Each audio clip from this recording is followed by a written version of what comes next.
No princípio era o Verbo, e o Verbo estava com Deus, e o Verbo era Deus. Ele estava no princípio com Deus. Todas as coisas foram feitas por Ele, e sem Ele, nada do que foi feito se fez. A vida estava nele, e a vida era a luz dos homens. A luz resplandece nas trevas, e as trevas não prevalecem contra ela. Houve um homem enviado por Deus, e o nome dele era João. Ele veio como testemunha para testificar a respeito da luz, para que todos viessem a crer por meio dele. Ele não era a luz, mas veio para dar testemunho da luz. A verdadeira luz que, vinda ao mundo, ilumina toda a humanidade. O Verbo estava no mundo. O mundo foi feito por meio dele, mas o mundo não o conheceu. Veio para o que era seu, e os seus não o receberam. Mas todos quantos o receberam, deu-lhes o poder de serem feitos filhos de Deus, a saber, aos que creem no seu nome, os quais não nasceram do sangue, nem da vontade da carne, nem da vontade do homem, mas de Deus. E o Verbo se fez carne, habitou entre nós, cheio de graça e de verdade, vimos a sua glória, glória do unigênito do Pai. João dá testemunho a respeito dele, e exclama: este é aquele de quem eu dizia, ele vem depois de mim, mas é mais importante do que eu, pois já existia antes de mim. Porque todos nós temos recebido da sua plenitude, graça sobre graça. Porque a lei foi dada por meio de Moisés, a graça e a verdade vieram por meio de Jesus Cristo. Ninguém jamais viu Deus. O Deus unigênito, que está junto do Pai, é quem o revelou. Pai, obrigado pela tua palavra, que ela possa iluminar a nossa mente, que ela possa nos revelar o teu Filho, que ela possa nos persuadir, nos convencer da justiça, do pecado e do juízo. Que a tua palavra seja como o martelo que esmiuça a penha. Que a tua palavra seja uma espada de 2 gumes, penetrante, no ponto em que precisamos que ela toque nesta noite. Que a tua palavra seja lâmpada para as nossas vidas neste momento. São muitos aqui diante de mim, e eu não faço ideia como detalhadamente e profundamente está a vida de cada um nesse momento. Mas o Senhor sabe de tudo, o Senhor sabe todas as coisas. Portanto, a minha oração é que o Senhor fale conforme a necessidade de cada um de nós, aquilo que precisamos ouvir do Senhor nesta noite. Que haja fé na tua palavra, que haja a presença e o poder do Senhor, para que a tua palavra produza para a tua glória, em nome de Jesus. Amém. Amém. Nesse mês de abril nós estamos com esse novo tema. Mês de março celebramos e enfatizamos a campanha de missões mundiais. Mas como você sabe, o gasofilácio missionário continua ali. E se você não conseguiu no mês de março, você tem até o final de maio para depositar ali no gasofilácio de missões a sua oferta para missões mundiais. De janeiro até o fim de maio, tudo que entrar ali vai para missões mundiais. Junho começamos com missões estaduais e em setembro missões nacionais até dezembro. O ano inteiro recebendo ofertas para missões. Mas nos meses da ênfase da campanha, a gente sempre usa o tema das campanhas como tema do nosso mês e da nossa série de mensagens e de estudos. Então, o mês de abril, no nosso calendário, é o mês da Bíblia, o mês da escola bíblica. E, por isso, Salmo, junto com o Abner, escolheram esse tema para nós, conectados com a palavra de Deus. Esse conectados, ele vem numa proposta da nossa Convenção Batista do Espírito Santo, que em junho celebrará a sua campanha de missões estaduais e tem esse tema conectados. A assembleia que teremos em julho em Guarapari também terá esse tema aí, conectados com a grande história de Deus. E nós aproveitamos esse tema aqui para o mês da nossa escola bíblica, ficarmos alinhados com a nossa denominação. E o retiro dos pastores, que será em maio, também iremos usar a mesma ideia. O tema do retiro será pastores conectados com Deus, com o povo, com a tecnologia. Então, já que é o mês da Bíblia e essa é a proposta da nossa convenção, então nós unimos e o Salmo nos propôs esse tema, conectados com a palavra. Hoje pela manhã nós lemos nesse mesmo evangelho, no capítulo 15, Jesus dizendo que ele é um pé de uva, uma videira. E nós vimos hoje pela manhã algumas características que só o pé de uva tem, e nenhuma outra árvore frutífera do mundo bíblico tinha. O mundo bíblico tem algumas árvores frutíferas.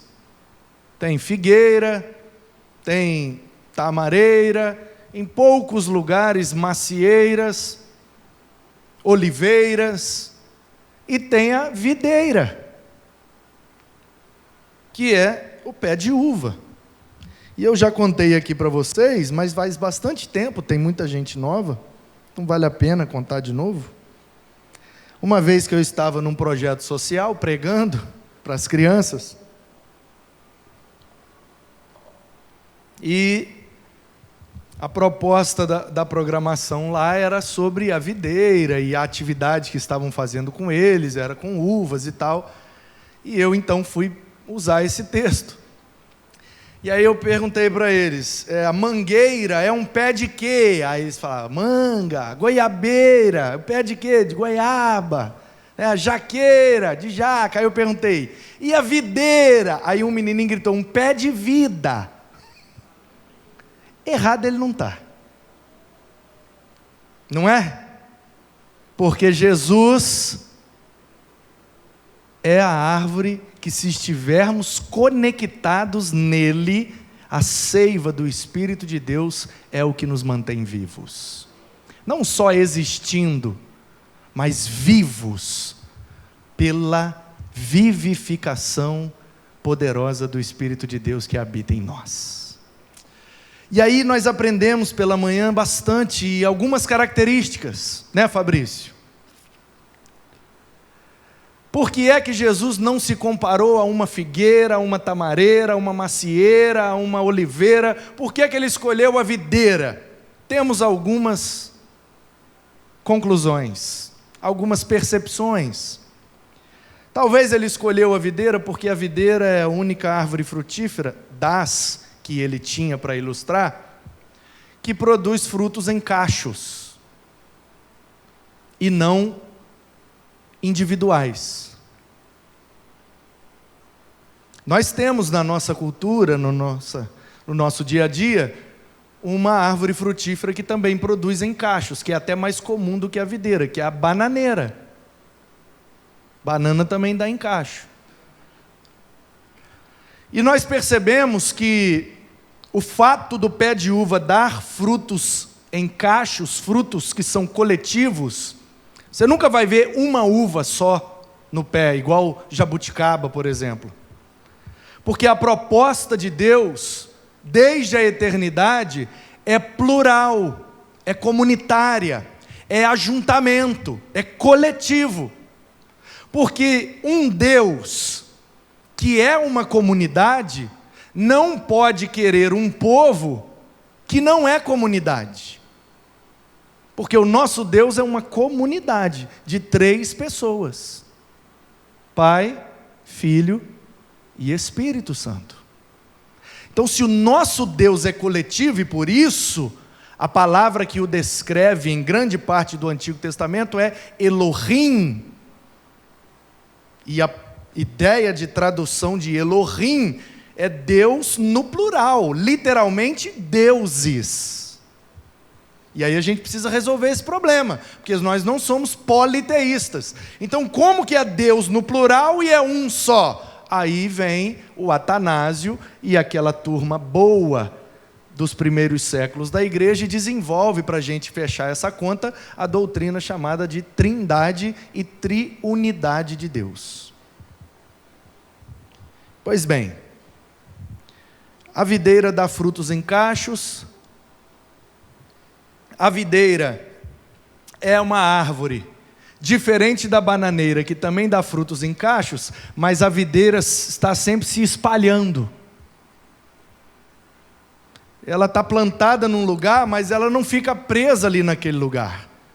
Se você for dando condições, ela vai embora.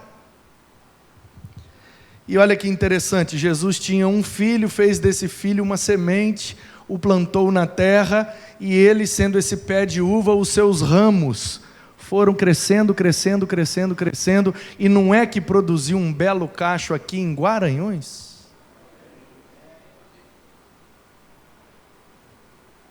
E continua crescendo sem parar. E aí nós vimos que precisamos estar conectados com a palavra, mas a palavra é a revelação de Jesus Cristo. A gente só conhece Jesus por causa da Bíblia. Então, Jesus e a Bíblia andam muito próximos, e eu não consigo pensar numa coisa sem pensar em outra. E para mim, elas são inseparáveis. Eu não consigo conceber a ideia de gostar muito da Bíblia e não gostar de Jesus, e vice-versa. Querer ter um relacionamento íntimo com Jesus, mas não querer ter esse mesmo relacionamento com a sua palavra.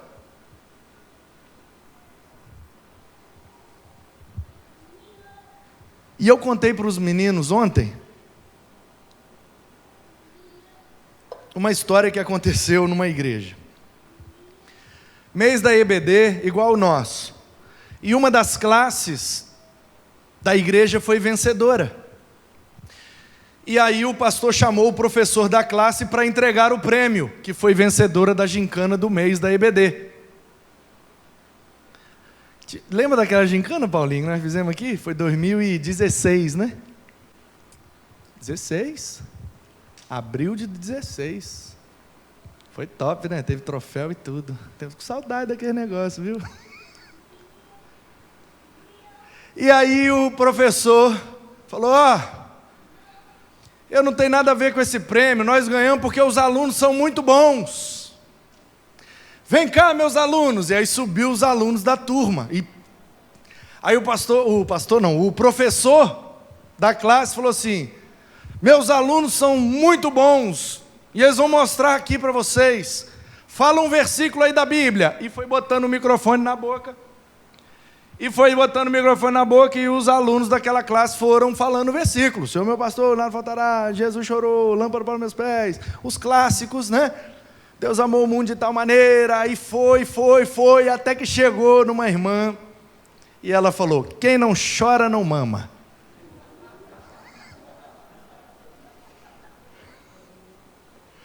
Aí o professor falou: ô irmã, ela é brincalhona, gente, ela é brincalhona. Ô irmã, isso não está na Bíblia não. Ela falou: mas devia estar, porque é a verdade.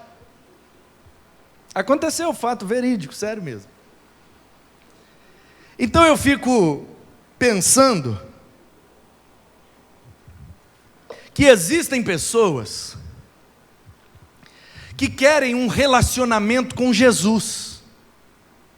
Jesus, meu Salvador, Jesus, meu Senhor, ai, Jesus, Jesus, e várias expressões surgem, né? E nada contra, eu acho tudo maneiro.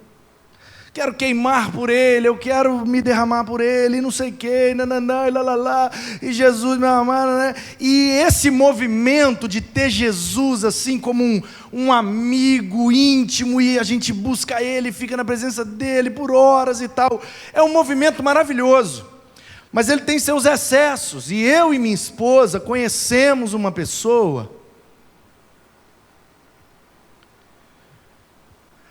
lógico, com um distúrbio mental, não sei qual, porque eu não sou profissional da área, uma adolescente, jovem, né? Já era jovem, universitária, que por conta de ser influenciada nesse movimento de vamos buscar a Jesus, vamos nos derramar, vamos chorar por Ele e queimar por Ele, essa emoção exacerbada, a menina entrou num negócio e ela falou: Jesus está aqui comigo, Jesus é meu amigo, Jesus é meu noivo. Alguém pregou e ela aprendeu que como igreja, Jesus é o noivo dela. Sabe o que ela fazia?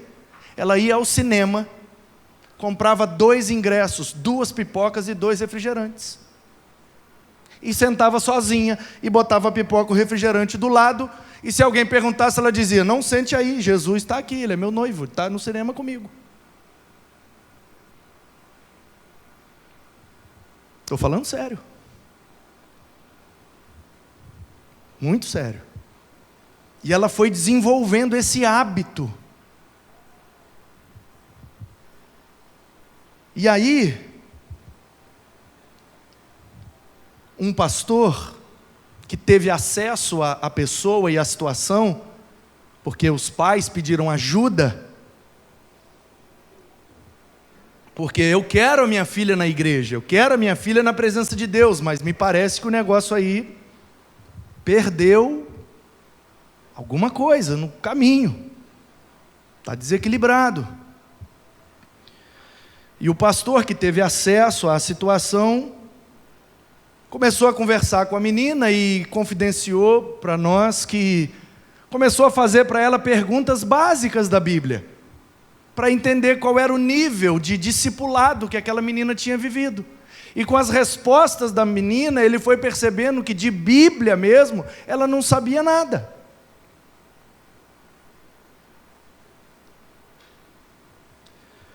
Uma vez eu estava com um amigo, que eu tiraria do corpo para dar para ele se ele precisasse. E ele nesse momento, inclusive está no sertão, ou da Bahia, ou do Pernambuco, do Piauí, lá para cima, num lugar lá complicadíssimo, fazendo missões. Meu amigo, crente, até debaixo d'água. Porém, de um viés doutrinário diferente do meu, mas nós sempre fomos amigos.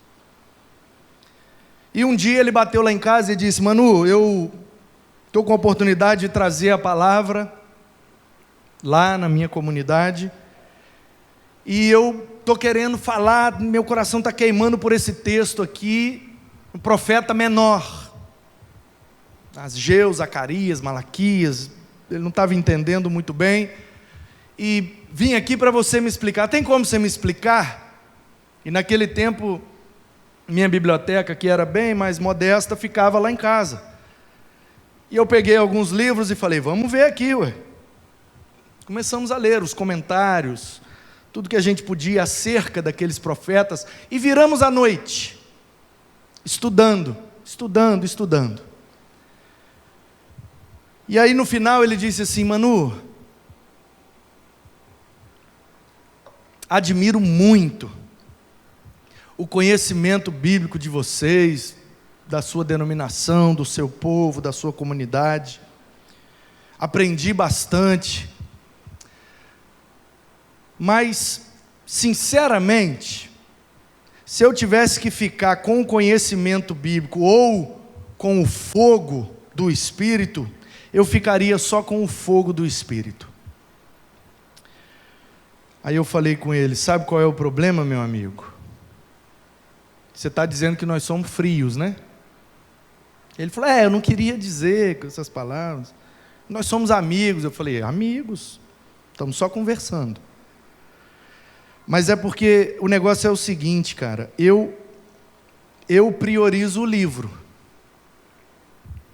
Eu priorizo o livro, porque o livro é objetivo.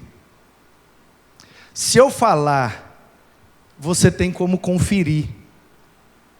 E se eu não estou falando de acordo com o que está escrito, esquece o que eu falei, fica com o que está escrito. O fogo, ele já é mais subjetivo. Porque aí você vai para um lugar e diz assim: olha, tive um contato aqui com o fogo de Deus, e ele me disse isso, isso, isso, isso e isso. Como é que você confere se está certo ou não? Se é de Deus ou não? É subjetivo. Agora aqui não, aqui é objetivo. Se falar diferente é só ler. Se tiver diferente, não é. Fica com o que está escrito. Aí ele falou: não, sim, tudo bem, não discordo disso. Eu falei: então, já que você usou a ilustração do fogo, e a outra ilustração é da geladeira, né? Então vocês são uma fogueira e nós somos uma geladeira. Então, amém. Então vamos fazer um teste. Eu tenho o livro. Se eu jogar o livro na fogueira e jogar o livro dentro da geladeira, qual dos dois preserva o livro?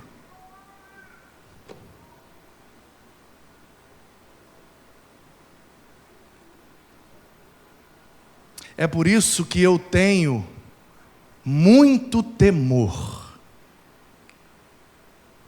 antes de dizer que Deus está me falando alguma coisa. Eu prefiro dizer: assim diz o Senhor, e ler o que está escrito na palavra dEle. E eu prefiro ficar na geladeira, se é que me consideram frio, porque a geladeira mantém o livro intacto, mas a fogueira pode queimar o livro, e sem o livro a gente não subsiste não, hein?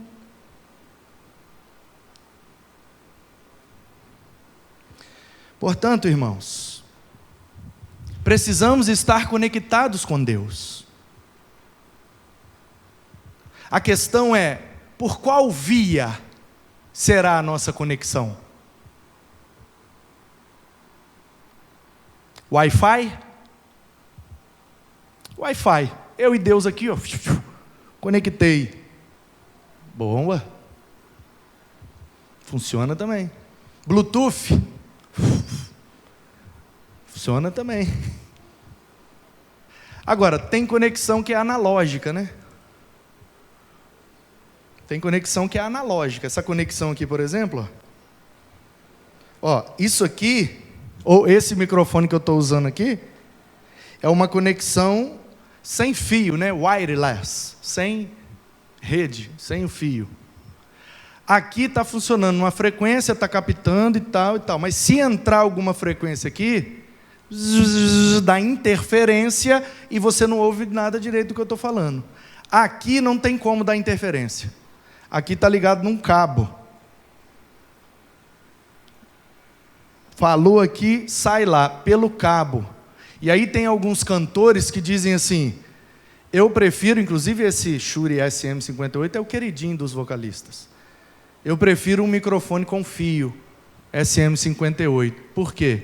Porque aqui eu não corro o risco de interferência, mudança de frequência, porque às vezes a frequência não está boa, o cara está cantando afinado, mas a frequência está oscilando e parece que ele está desafinando. Aí os caras preferem o cabo analógico.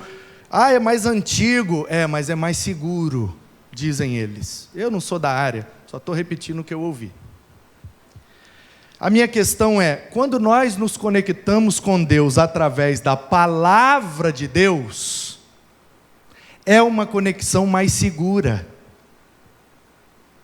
Porque aqui a gente consegue conferir se é ou não é. E quando a gente começa a conferir, a gente percebe que nem todo mundo está preocupado com o que de fato está escrito.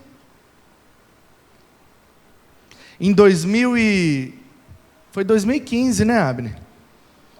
Começou ali no segundo semestre de 2015 e avançou por 2016 todo, aqueles estudos de terça, tá na Bíblia, lembra? E a gente foi vendo tudo quanto era assunto, tópicos, doutrina, e passamos aqui quase 2 anos, uma faxina doutrinária, toda terça-feira, 1h30, 2 horas de estudo. Está na Bíblia? O que é que está na Bíblia? O que é isso? O que é aquilo? E teve anjo, dinossauro, e divórcio, teontologia, martiologia, homem, pecado, salvação, as últimas coisas. Teve de tudo. Tudo que o povo tinha dúvida, joga na mesa, nós vamos abrir a Bíblia e vamos responder. E aí eu fui catalogando. Você tem isso salvo, né? Eu sempre vou me recorrer a você. Por isso que é bom a gente compartilhar as coisas. Gente, o Evangelho, se a gente praticar, ele é... Nossa, mas a nossa vida fica tão boa, vocês não têm ideia. Porque a Bíblia diz assim, ó, é dando que se recebe, é compartilhando que você passa a ter mais. Mais bem-aventurado é o que dá do que o que recebe. E na nossa mentalidade pecaminosa e egoísta, a gente não entende esses princípios do reino de Deus. E há um tempo atrás eu entendi isso na prática. E lembrei agora porque falei do Abner. Tem os alunos do Instituto Bíblico aqui, né, que estudam comigo, fazem aqui o curso de teologia. E eu compartilho tudo com eles. O PDF dos livros, dos slides, das avaliações, tudo de material que a gente usa, eu compartilho com eles. Aí um dia, e eu tenho tudo no celular. Aí o meu celular deu tilt, parou de funcionar, eu estava viajando, e um monte de gente me pedindo, porque o povo está assistindo pela internet, e passa lá meu WhatsApp, na aula, na internet, o povo entra em contato comigo, pastor, me envia tal material. E eu falei, eita, meu celular deu problema, eu perdi todo o material. Eu simplesmente mandei uma mensagem para os alunos, falei, ei, me manda os negócios aí de volta que vocês têm. E eles me mandaram tudo, e eu recebi tudo. Eu falei, olha só como é que é, né? Se eu não tivesse compartilhado, eu tinha perdido. Você entendeu, meu irmão? Parece que eu estou batendo um papo, mas eu acho que Deus já está falando, viu?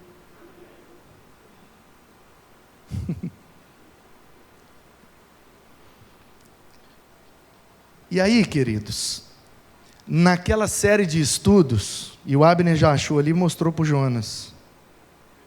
Manda para mim aí que eu já perdi também. Não é que eu perdi, é porque vai ficando nos arquivos mais antigos, a gente não acha mais, né? Eu listei, confere aí se é 43, Abner. 41. Ok. 41 coisas que a gente fala, nós os crentes antigos, que a gente fala como se tivesse na Bíblia e não está. E nós fomos desmistificando uma por uma. Era Saulo, virou Paulo. Estava no cavalo quando caiu e converteu. Elias subiu para o céu na carruagem de fogo.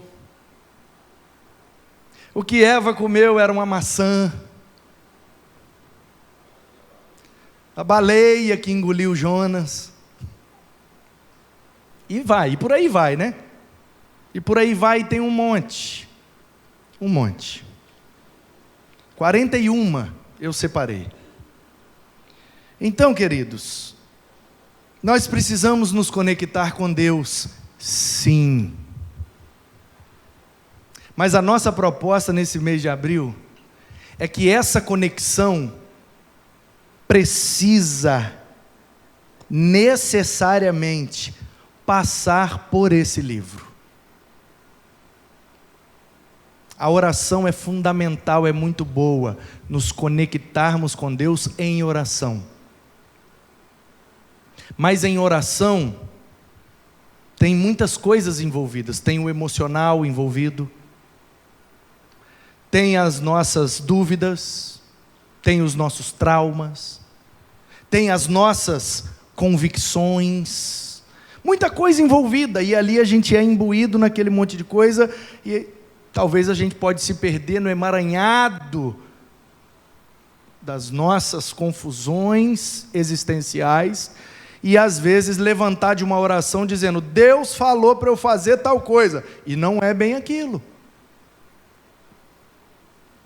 Como um homem que estava na roça, e ele olhou para o céu e viu uma nuvem. VCC. Ele falou, não é possível, a nuvem está formando um V, um C e um C, meu Deus, o que é isso? Vai, Cristo chama, eu vou embora, Cristo está me chamando para a sua obra. Entrou dentro de casa, tchau pai, tchau mãe, vou embora, Jesus me chamou, eu vou viver da obra de Deus. Foi embora. 10 dias depois ele volta, todo escalavrado, todo moído, perdeu tudo, apanhou, foi esbofeteado, humilhado, e voltou para casa, chorando, ai pai, meu Deus, não sei o que eu fiz. Aí o pai, meu filho, por que é que você foi embora?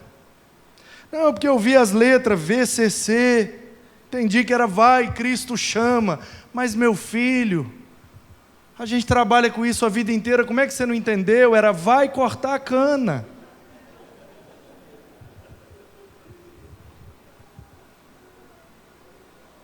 A gente vive disso há tanto tempo, meu filho, como é que você não entendeu que é vai cortar a cana? A gente vive de cana. Nem tudo que reluz é ouro, e nem toda voz saiu da boca de Deus. Então qual é o nosso padrão? O nosso padrão está aqui, irmãos. No princípio era a palavra, o verbo, o logos, enarque eimi ro logos, em ro logos prostoteos, em roteos prostologos, e ele estava com Deus e ele era Deus. Logos é uma expressão grega que significa o discurso daquele que domina um assunto. Por isso esse logos é usado para demonstrar todo conjunto de conhecimento acerca de um assunto. Biologia, bios mais logos, todo conjunto de conhecimento acerca das coisas vivas, porque bios em grego é vida, vida física.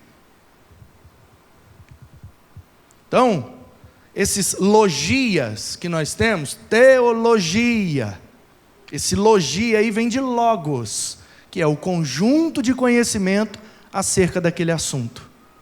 Então, o que é que João, inspirado por Deus, estava dizendo para a igreja no final do primeiro século? Porque o Evangelho de João é escrito no final do primeiro século. Marcos, muito provavelmente o primeiro, depois Mateus, depois Lucas, são chamados evangelhos sinóticos, porque eles têm o mesmo ponto de vista, com abordagens diferentes, mas com o mesmo objetivo. Mateus fala mais aos judeus, Marcos fala mais aos romanos e Lucas fala mais aos gregos. Mas é um testemunho biográfico acerca de quem Jesus é para cada um desses povos, lá entre os anos 50 e 60 do primeiro século. Aqui não, João está por volta do ano 90. Já tem quase 60 anos que Jesus morreu, ressuscitou e subiu. quase 60 anos depois, o João senta, já idoso, pastoreando a igreja de Éfeso. Ele percebe que a doutrina de Cristo, a cristologia da igreja está muito deturpada. O povo já não sabe mais quem é Jesus. Jesus é uma energia, Jesus é uma força, Jesus é só um ser humano muito especial, Jesus não encarnou, e aí um monte de doutrinas. Gnosticismo, serentismo, docetismo, um monte de propostas, e os gregos pegavam as ideias de Jesus e misturavam com a filosofia, e aquilo virava um emaranhado de confusão na igreja. Aí o João fala: vamos parar com a bagunça, que quem andou com o homem foi eu, e o último que está vivo sou eu, então eu vou falar para vocês quem é o homem. O homem é o seguinte: é o conjunto de conhecimento acerca de Deus. Ele é o Logos. Você quer aprender sobre Deus? Olhe para Jesus. Você quer conhecer Deus? Olhe para Jesus. Ele é Deus encarnado. E outra, ele não passou a existir no ventre da Maria não, tá? Porque o Mateus, o Marcos não, porque os romanos não preocupavam com isso. Mateus e Lucas começam o evangelho com a genealogia de Cristo. Nos evangelhos de Mateus e Lucas, Jesus passou a existir quando nasceu. E aí o João diz assim: epa, isso é verdade. Ele encarnou ali, mas ele não passou a existir ali. Ele é Deus, portanto, desde a eternidade, pré-existente, ele já era e já estava. Por meio dele, tudo foi criado, meus irmãos. A introdução da história de Jesus não deveria ter começado na sua genealogia humana, mas na sua origem divina, porque ele é eterno, ele é o Filho de Deus, ele é o próprio Deus que habitou entre nós. Então vamos botar os pingos nos is? E aí o João começa na eternidade. No princípio era o verbo. Como é que começa a Bíblia? No princípio criou Deus. Ele está dizendo, sabe, no início de tudo, ele já era, ele já estava. Meu querido, você não está aqui por acaso. Antes de você pensar em vir nesse culto, ele já era e ele já estava atuando na sua vida, para que você estivesse aqui hoje, para encontrá-lo, porque ele tem uma palavra para você. Porque ele criou todas as coisas, porque ele é a luz que a humanidade precisa. E o que eu acho que não houve um tempo, eu acho que nem na Idade Média, que recebeu o carinhoso apelido de Idade das Trevas,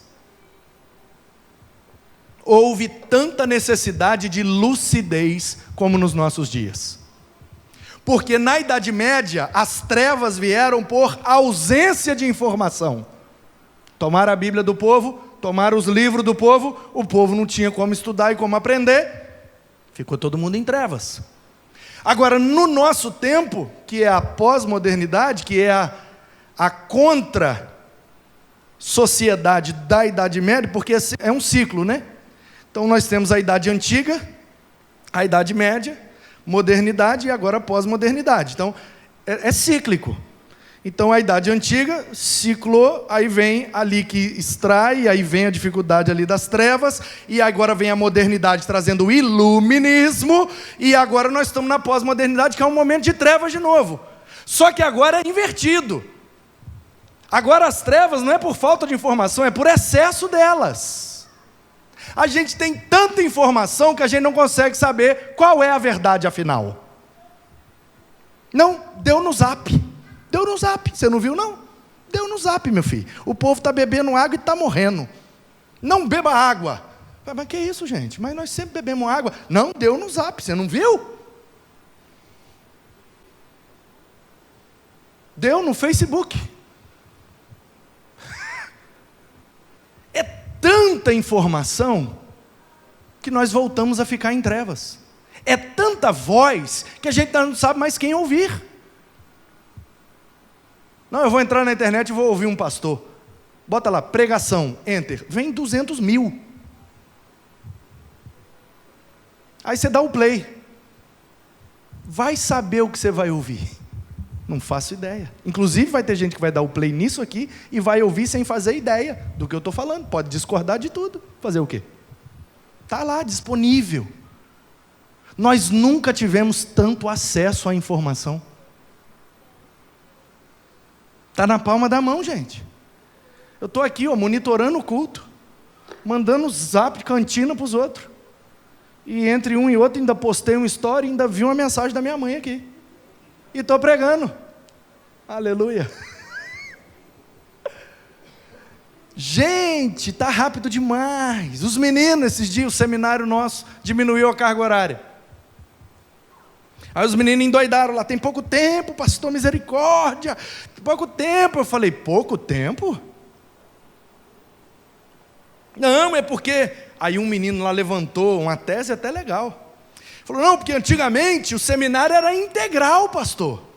Eu cheguei perto do monitor e não deu microfonia.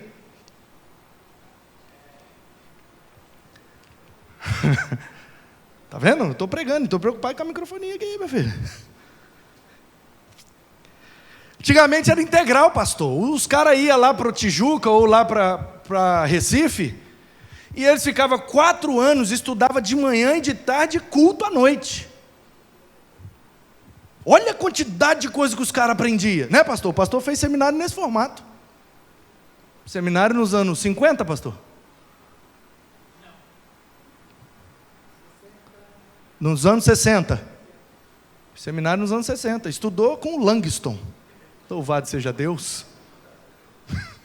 Meu filho. Aí depois, acabou o integral. Agora é só um período. Pode estudar de manhã, à tarde, mas aí esse um período geralmente migrou a turma para a noite. Aí os seminários eram 4 anos, 8 semestres, noturno. Aí depois enxugaram a grade, aí virou 3 anos. Aí agora em módulos. Estudo um módulo a cada 2 meses. 8 aulas no módulo. Aí os meninos viraram para mim e falaram, pastor, fala a verdade, do fundo do seu coração. Quem sabe o que eu falo mesmo? Eles perguntam. Você não acha que nós estamos tendo muito menos conteúdo do que os caras de antigamente, não? Eu falei, óbvio que não. Aí eles arregalaram o olho para mim. Como assim, pastor? Os caras estudavam 6 meses, de manhã e de tarde, para fazer uma matéria. A gente faz 2 meses, 8 aulas é uma matéria. Aí eu falei, mas eles não tinham o Google. Eles não tinham PDFs. Eles não tinham computadores. Pastor Ximenes entrava na biblioteca, livro por livro, abrindo e procurando até encontrar o significado da palavra. Demorava 5 horas fazendo um trabalho para achar o significado de uma palavra grega. Eu digito no meu aplicativo Bible Discovery, em 5 segundos eu faço o trabalho que ele demorava 5 horas para fazer. Sim ou não? Sim ou não? Aí eu virei para eles e falei, vocês estão no lucro de ter 2 meses, era para ter uma aula só. É assim que faz, é assim que busca, essas são as ferramentas, se vira, meu filho. Está com tudo na mão. Então nós nunca tivemos um tempo onde tivemos tanto acesso às informações. E essa quantidade de informações está nos prejudicando. Porque a gente ficou sem referência do que é verdadeiro, do que é falso. O que procede de Deus e o que procede do coração do homem. Qual é o nosso padrão? A palavra. E quem é a palavra? O Verbo, o Logos, aquele que encarnou, habitou entre nós, vimos a sua glória, Ele iluminou as nossas vidas. Ele, o Filho de Deus, todo o conhecimento de Deus, tudo que precisávamos saber sobre Deus, nessa pessoa, bendita, que veio até nós, e o seu primo João Batista, aleluia. João Batista nasceu antes dele. João Batista era mais velho que ele. Mas quando ele apareceu, o João Batista falou: olha, era dele que eu estava dizendo para vocês. Ele que é o Cordeiro, ele que tira o pecado do mundo, ele é o Filho de Deus, ele é a palavra encarnada, ele é o padrão, ele é a referência, ele é a balança, ele é o modelo. Ele veio depois de mim. Eu nasci antes dele, eu sou mais velho que ele, mas ele é mais importante do que eu, porque ele já existia antes de mim. O João tem consciência, eu posso ter nascido antes dele, mas ele é eterno, e eu fui criado pelo poder dele. Portanto, todos nós recebemos da sua plenitude e da sua graça, porque a lei foi dada por Moisés, mas a graça e a verdade vieram por meio de Jesus.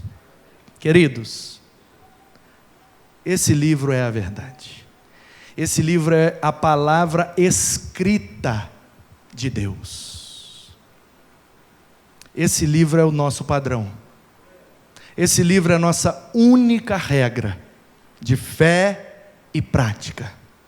Está escrito no livro, é assim que a gente afirma.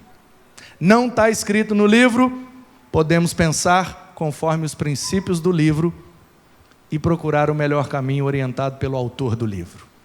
Mas aqui é a nossa balança. É aqui que a gente pesa, é aqui que a gente mede, é aqui que a gente confere. Porque nós somos bereanos. Lembra dos bereanos? O apóstolo Paulo, na sua viagem missionária, passou em Bereia. Entrou na sinagoga, essa era a estratégia dele. Ia primeiro nos judeus, que conhecia, porque os gentios não sabem quem é Moisés, quem é Elias, quem é ninguém. Então vamos nos judeus e depois a gente fermenta a coisa. E ele foi na sinagoga e pediu a palavra. Não, eu sou aluno de Gamaliel, eu sou fariseu, eu fiz parte do Sinédrio, eu quero dar uma palavra aí. Ah, você foi aluno do Gamaliel? Gamaliel, sim senhor. Não, então, por favor, Shaul, seu nome? Shaul, Shaul, bem-vindo. Dá uma palavra aí para nós. Aí ele começava. Isaías, e Miqueias, e apontando tudo para Cristo, e apontando para Cristo, apontando para Cristo, apontando para Cristo. Daqui a pouco ele: quem quer o Cristo? O povo pulava: eu quero, estamos juntos. Aí tinha uma turma que falava: eita, estamos fora disso, e davam umas pedradas nele, e aí o pau quebrava. Você lê o Atos, você sabe como é que funcionava. Aí de repente ele entrou num lugar chamado Bereia, entrou na sinagoga e falou: porque lá em Isaías diz assim. Aí o cara gritou: espera aí, só um minuto. Aí, um minuto o quê? Nós estamos procurando aqui para ver se Isaías está assim mesmo. Isaías o quê? Não, naquela parte do rolo que diz assim, que ele é o servo e tal, e não tinha beleza nem formosura. Ah, só um minuto, só um minuto. Como é que é mesmo? Ah, sim, não, pode continuar. Aí o Paulo: não, porque ele nasceu em Belém, porque de ti, Belém Efrata, menor entre seus irmãos, de ti virá o rei. Peraí, qual o trecho do Miqueias mesmo? Ah, Miqueias, Belém, como é que é? Porque era rolo, né? Não tinha capítulo, versículo, não era tão fácil. Os caras procuram daqui, procuram dali. Só um minuto aí, Shaul, só um minuto. Ah, não, é assim mesmo que está escrito, é assim mesmo, pode continuar. Tudo que Paulo falava, os caras conferiam. O que é que Lucas registrou? Os bereanos eram mais nobres, porque conferiam se tudo estava escrito. E curioso que tem carta de Paulo aos Coríntios, aos Romanos, aos Tessalonicenses, aos Gálatas, mas não tem aos bereanos. Por quê? Porque as cartas de Paulo eram sempre para corrigir os erros das comunidades. Por que em Bereia não tem nada para corrigir? Porque em Bereia o povo confere o que está escrito. Essa veio quentinha, hein? Pegou, Leandro? Não tem epístola de Paulo aos bereanos, porque os caras gostavam era de ler a palavra. Irmãos, esse livro precisa voltar para a nossa rotina, hein? A gente precisa estudar esse negócio. A gente tem que voltar para a EBD. A gente tem que voltar para os cultos de quinta. A gente tem que voltar a abrir esse livro dentro de casa, assistir coisas referentes a esse livro, ouvir coisas referentes a esse livro, aprender o livro, irmãos, porque é esse livro que contou a história, que nos trouxe aqui essa noite. Esse livro é o nosso maior poder de conexão com Deus. Você quer 5G? Está aqui, ó. Conexão direta com o Pai. Aqui é uma conexão segura. Conectados com a palavra. Talvez você está aqui nessa noite e não está vivendo conectado com Deus. Talvez você está aqui nessa noite e não está vivendo conectado com a palavra de Deus. Eu acho que talvez você está aqui nessa noite e tem muito tempo que você nem abre esse livro. Mesmo que seja no aplicativo do seu celular. Não, pastor, eu compartilhei o story de um trecho de pregação, já serve? Ajuda, mas não resolve. Não, mas eu assisti um trecho da mensagem, resolve? Ajuda, mas não resolve. Não, mas eu até compartilhei o versículo do dia lá daquele aplicativo. Ajuda, mas não resolve. Tudo que nós fizermos a respeito desse livro ajuda, mas o que resolve é crer e praticar o livro. É isso que resolve. Talvez você está aqui nessa noite pensando, preciso de uma solução para aquele negócio, eu preciso resolver aquele negócio, o que é que eu vou fazer com aquele negócio? Deus está te dizendo, está aqui a solução, meu filho. Viva conforme os preceitos deste livro, e esse livro vai instruir você para resolver tudo. Semana passada uma pessoa me procurou no gabinete. Pastor, estou com um problema, situação assim, e já tem quase 2 anos que esse negócio está arrastando, eu não sei o que fazer, eu até sei, mas não consigo. Eu falei, então peraí, abri o livro. Abri o livro, fui lá em Mateus 18, a partir do 15, leia aqui comigo. Entendeu? Entendi, pastor. Então é só fazer. Não sei se eu vou conseguir. Vai conseguir. Vai conseguir. O Espírito vai te dar esse poder. Orei com a pessoa. Vai lá. Faz do jeito que o livro falou. Depois você me conta. A pessoa foi. Coisa simples. Foi, fez. Encontrei, só olhei no olho e falei, e aí? Aí a pessoa chegou perto. Resolveu? Resolveu. Coisa simples. E o livro está dizendo, vai lá e faz assim. Se fizer, resolve. Você precisa viver conforme a orientação do livro. Se o livro falar, ele manda e nós obedece. Mesmo que a gente não entenda, faça o que o livro está mandando, porque o autor do livro garante que vai resolver. Tetelestai, está consumado. Se cumprirmos a palavra, ele bota a bênção.